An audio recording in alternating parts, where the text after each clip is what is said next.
It was the 5th of March when I last uploaded a video on this channel, and it was the 7th of April when I uploaded my last YouTube short. It's definitely been a minute.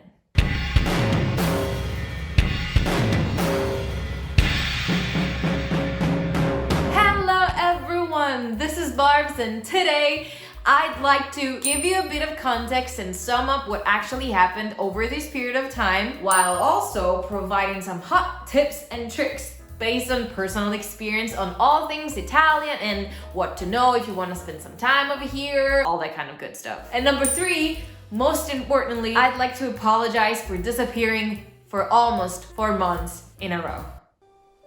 Does Antonio Banderas do a Spanish accent in the original version too? Because I've always watched it dubbed, and since I found out that sometimes what Italian voice actors say with the Spanish accent is done with an Italian accent in the original version, I'm not sure of anything anymore. First reaction, shock. The first thing I want to finally tell you about is that I don't live in Rome anymore. I actually moved out last November, but I decided to keep it a secret because I was originally planning and hoping to find another place in a short period of time. So I told myself, you could do a fun, unexpected home tour as soon as you move in, so don't tell them yet. Then things turned out pretty complicated instead. First things first, the main reason why I kind of had to move out was because in August, something really disgusting began to happen. I had slugs coming out of the toilet.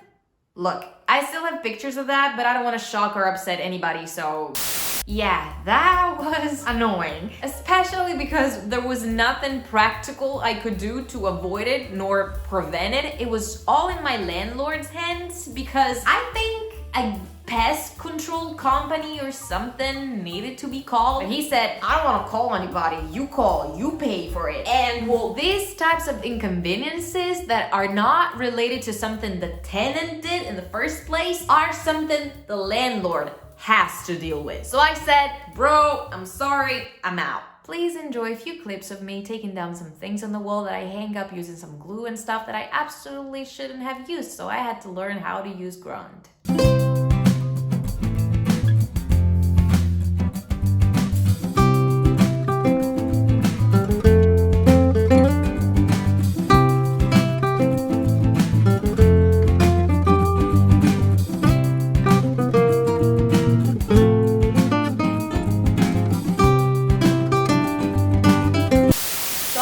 Take a look at what was on the market, which studios or small apartments were available for rent in the same area, neighborhood where I was living. And oh my god, had the prices gone up. As I briefly said in one of the comments under the home tour video, there are several websites one can consult when looking for a house. Both real estate agencies and privates put up their listings, and then it's basically up to you to decide if you want to book an appointment in person or if you want to first, I don't know, like have a chat on the phone. Usually there are no specific standards required at this stage, and I'm saying this because I know it's a little different for each country here in Europe. But no matter what, be aware that the fact one house is listed on one of those websites doesn't mean it's verified. It could still be a scam. My general advice is to stay away from listings with pictures that don't actually show the house, or from listings with below market prices. With that being said, it was impossible for me to find legit options within my budget. I either had to settle for studios that were like 15 square meters, or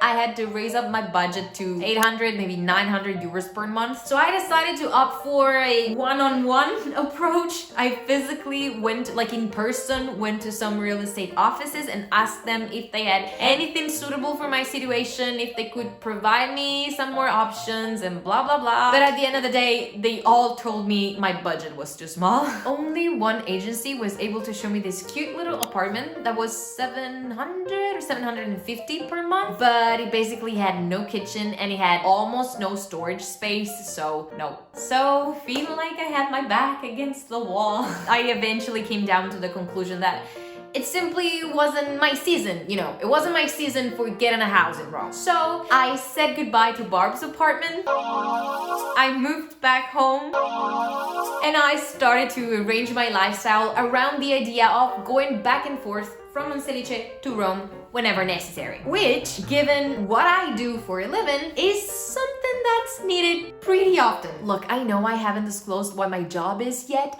but I'd like to prepare the way first. Long story short, let me just say, since November, I've seen so many hotel rooms. I've asked for a shelter so many times to so many, not too many friends, basically to just one friend. Ciao Princi, se stai guardando questo video, grazie mille, sei un angelo! And last but not least, I've been on so many trains, you have no idea. Thankfully, the train ride from here to Rome is just about 3.5 hours if you take the high-speed train. So sometimes I would take the train twice a day. So like instead of spending the night in Rome, I would go back and forth on the same day. To the point that I gained so many loyalty points that Trenitalia now gave me the silver customer card.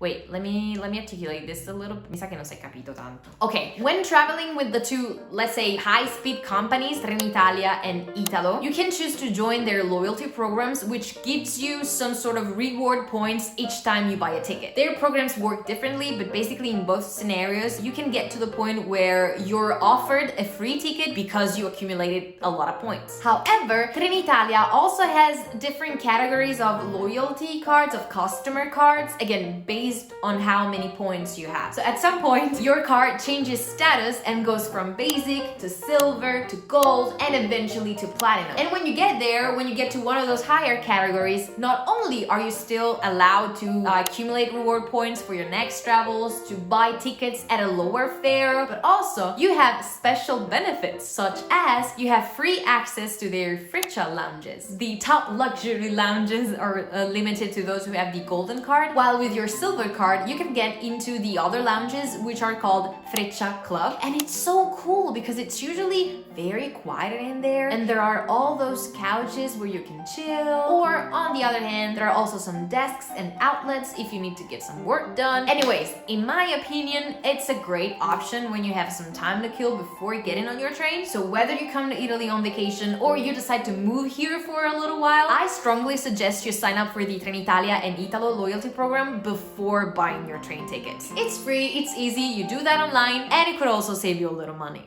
So yeah, this has been my life lately, just me and my suitcase jumping from one train to another. Seriously guys, sorry for having been MIA all this month. From April onwards, everything just kept happening at the very last minute and life just kept getting in the way, I guess. I hit some snags, but I also had to adjust to some cool changes job-wise, and at the end of the day, I couldn't really balance it all out, especially given the fact that I didn't know where I was living. Some clips for a new video have been sitting on my computer since the 21st of April, but now things are sort of calming down, so I should be able to take back some control over my own schedule. I've already made some plans, hopefully I'll stick to them, and I'd like to make it up for all of this silence on the channel. So get ready for some brand new content about lifestyle, food, recipes, travels, and all things Italian.